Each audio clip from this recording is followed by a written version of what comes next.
Президент Алмазбек Атамбаев буга чейин Борбордук шайлоо комиссиясынын төрайымын кабыл алып, президенттик шайлоону 19 ноябрга белгилөө боюнча айткан эле. Бирок президенттик шайлоону президент эмес, жогорку кеңеш дайындайт. Андыктан бүгүн Атамекен фракциясы мыйзам боюнча шайлоо 19 ноябрда эмес, 27 августта өтүшү керектигин билдиришип, жогорку кеңешке токтом киргизди.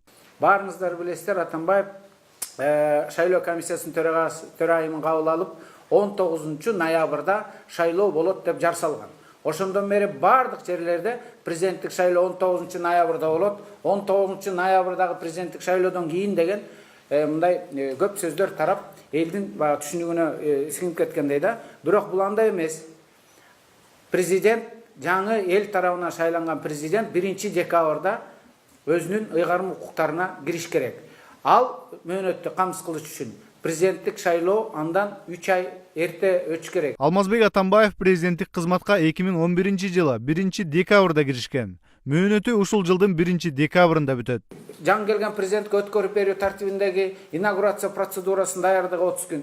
Ошентип эгерде президенттик шайлоо биринчи эле тур менен өтсө, анда 19 ноябрда өткөн шайлоодон кийин президент 41 күн дагы өзүнүн мөөнөтүн аткарып калат.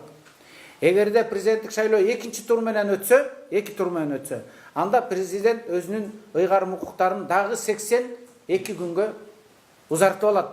Бул 82 күн эмес, 41 күн эмес, 1 саатка дагы, 1 күнгө дагы узартууга эч кимдин акысы жок. Бир да мамлекеттик органдын токтом токуп бергенге, мыйзамдуу шарт түзүп бергенге мүмкүнчүлүгү жок. Бул укуктук негиз менен айтканда бийликти күч менен кармап туруу деген маанини түшүндүрөт. Эгерде бийлик шайлоону болбой эле 19 ноябрга дайындатып, Алмазбек Атамбаев 1 декабрдан соң да президент болуп отура берсе, бул бийликти мыйзамсыз кармап отуруу дейт депутат Алмамбет Шыкмаматов. Конституцияда 2 декабрдан баштап Атамбаевдин президенттик кызматын аткаруусу бул кылмыш жаза кодексинин 295 беренесине ылайык бийликти күч менен кармап калуу деген кылмыш жаза кодексинде каралган.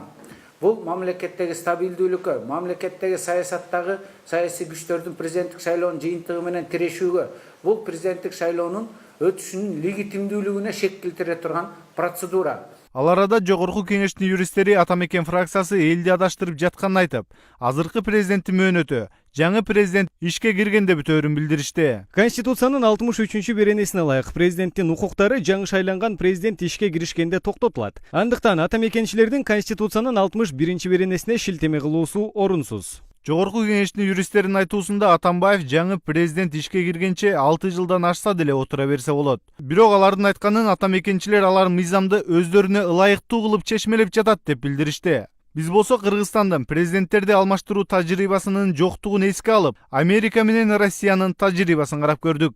Барак Обама 2008 жылы 4 ноябрда шайланган. 2009 жылы 20 январда ант берип президенттик кызматка киришкен. Барак Обама 2012 жылы 6 ноябрда кайрадан шайланып, 2013 жылы 20 январда кызматка киришкен. Президенттик мөөнөтү туура 4 жылдан кийин 2017 жылы 20 январда бүтмөк. АКШда 2016 жылы 8 ноябрда шайлоо өтүп, Дональд Трамп жеңип чыгып, 2017 жылы 20 январда ант берип кызматка киришти. Россияда 2008 жылы президенттик шайлоо 2 мартта өтүп, Дмитрий Медведев шайланып келген. Ал 7 майда ант берип кызматка киришкен. Себеби Владимир Путин дагы 2004 жылы 7 майда кызматка киришип, 4 жылдык мөөнөтү бүткөн. Россияда 2012 жылы шайлоо 4 мартта өтүп, Владимир Путин келген. Ага тактыны Дмитрий Медведев 4 жылы бүткөн соң бир күн кемда ашыкта эмес, 7 майда өткөзүп берген. Россия менен АКШда президенттер кайсы күнү ант берип келсе, ошол күнү кетерин көрдүк. Эми Роза Отунбаева кантип кеткенине көңүл бурабыз. Мөөнөтү бүткөндө кеткенби же тырышып, бир ай болсо дагы ашыгыраак отуруп алайын деп жаман салт баштап бергенби? Роза Отунбаева 2010 жылы 27 июнда өткөн референдумда Кыргызстандын өткөл мезгилинин президенти катары шайланган. Анын президенттик мөөнөтү 2011 жылдын 31 декабрына чейин деп белгиленген. Эсиңиздерде болсо Роза Отунбаева мөөнөтү бүтчүгүн 31 декабрды күтүп отура бербей, жаңы шайланган президент ишин эртерээк баштасын деп 1 декабрда эле өткөзүп берип кете берген.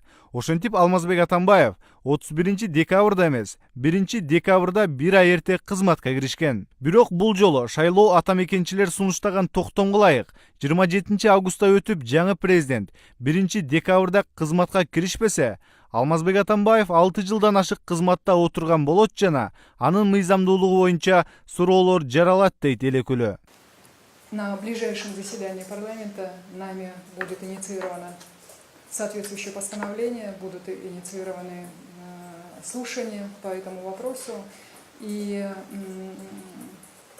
мы будем надеяться, что парламент примет конструктивное решение, потому что в справке, обоснования, которые мы раздаем, есть все подтверждения того, что такое решение провести выборы 19 ноября, оно противоречит Конституции, оно не соответствует демократическому выбору народа Кыргызстана, потому что народ голосовал за то, чтобы президент Кыргызстана.